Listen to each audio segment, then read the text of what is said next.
So moving on to question number 4 now. The tangents to the curve y equals x minus 2 whole square minus 1 at its point of intersection with the line x minus y equals 3 intersect at the point. So let's understand the question first. Suppose we have the Cartesian system. First draw the x-axis and y-axis here like this. Now the equation of curve given to us is y is equal to x minus 2 whole square minus 1. So if I take this minus on the left hand side, I can write y plus 1 is equal to x minus 2 whole square. So it's a parabola opening towards upwards whose vertex is 2 comma minus 1. So let's understand it is here. Right. Now if I draw a parabola opening upwards like this, correct. Next we have one line given to us which is x minus y is equal to 3. If I put x as 0, y is minus 3. If I put y as 0, x is 3. So I can see here it is somewhere moving like this one. Right. Now the question says that these are the points of intersection. If you draw tangents at these points, what would be the point of intersection of those two tangents? Meaning, say one line is this one and other line is suppose this one. So these two are intersecting here. So we have to talk about this point particularly. I am sure this is clear. Okay, let's understand. This point is h comma k. So we can say this particular line is chord of contact of tangents drawn from h comma k. And what is the equation of chord of contact of tangents? It is simply given by t equals 0. So if you rewrite this curve is actually x square minus 4x plus 4 will be cancelled with this plus 1. So you have plus 3 minus y is equal to 0. Right. Now chord of contact of tangents from h comma k.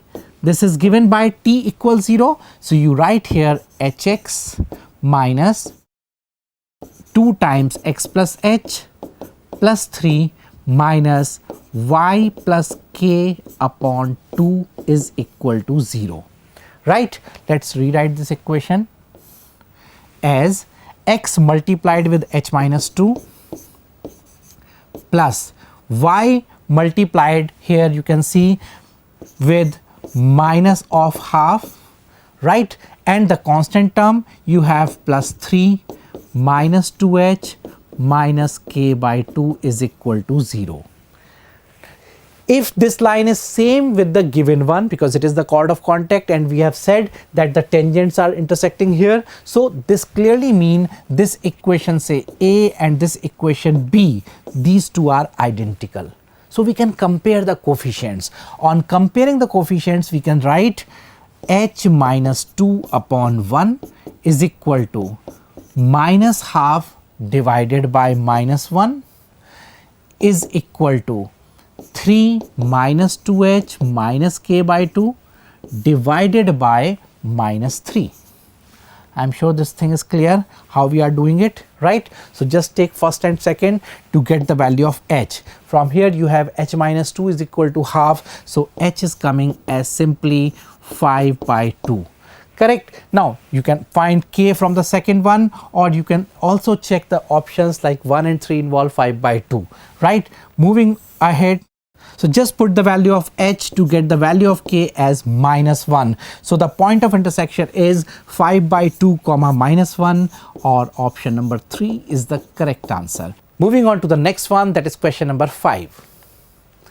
If the area bounded by the parabola y square equals 4 lambda x and the line y equals lambda x, where lambda is greater than 0, is 1 by 9, then we have to talk about value of lambda.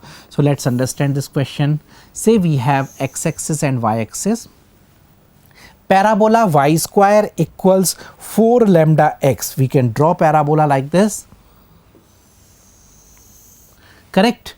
Next we have line whose equation is y equals lambda x and lambda is positive. So we can draw a line like this, right?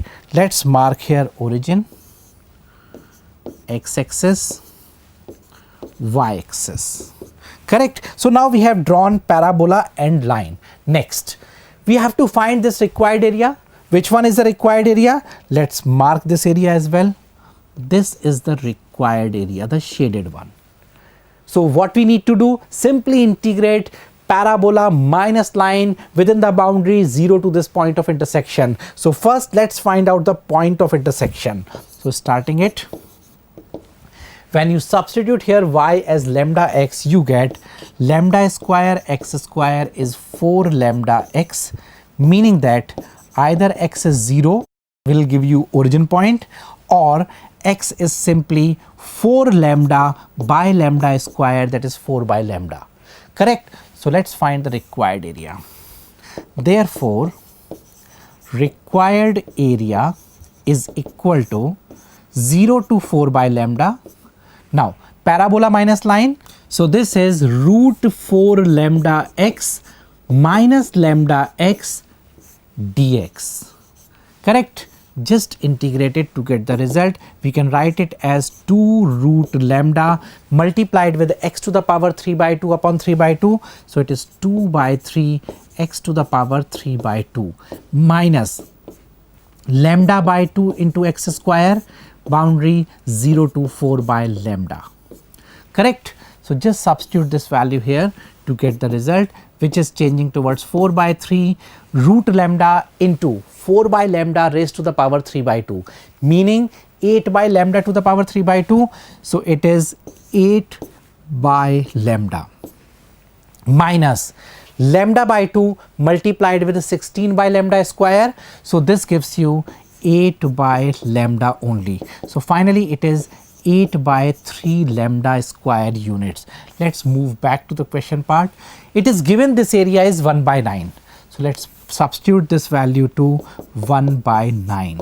Simplifying, we can see lambda's value is coming as, after cancelling this 3, here lambda becomes 24. Now let's check from the given options. The correct answer is option number 2. So let's mention it as our correct answer. Let's move on to the next one.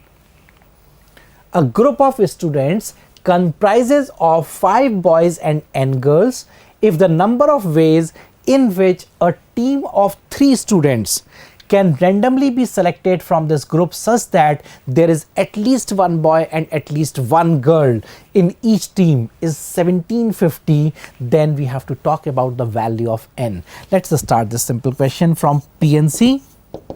So we have 5C1 into NC2 or 5C2 into NC1 is 1750. What I have done? Simply I have said 1 boy, 2 girls or 2 boys, 1 girl, so that the constraint at least 1 boy and at least 1 girl for the committee of 3 is satisfied, right?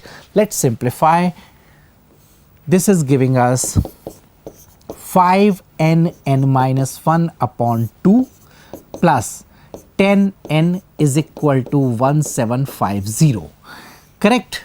So we have just cancel 5, so you are getting n square minus n, take LCM, plus 4n is equal to 3500 divided by 5, so it is 700. N square plus 3n minus 700, so you can break it as plus 28n minus 25n minus 700 is equal to 0. Clearly we factorize as n plus 28 and n minus 25. Since n is positive, so clearly n equals 25 is our required result. So let's check from the given options. Option number 3 is the correct answer. Let's move on to the next one, that is question number 7.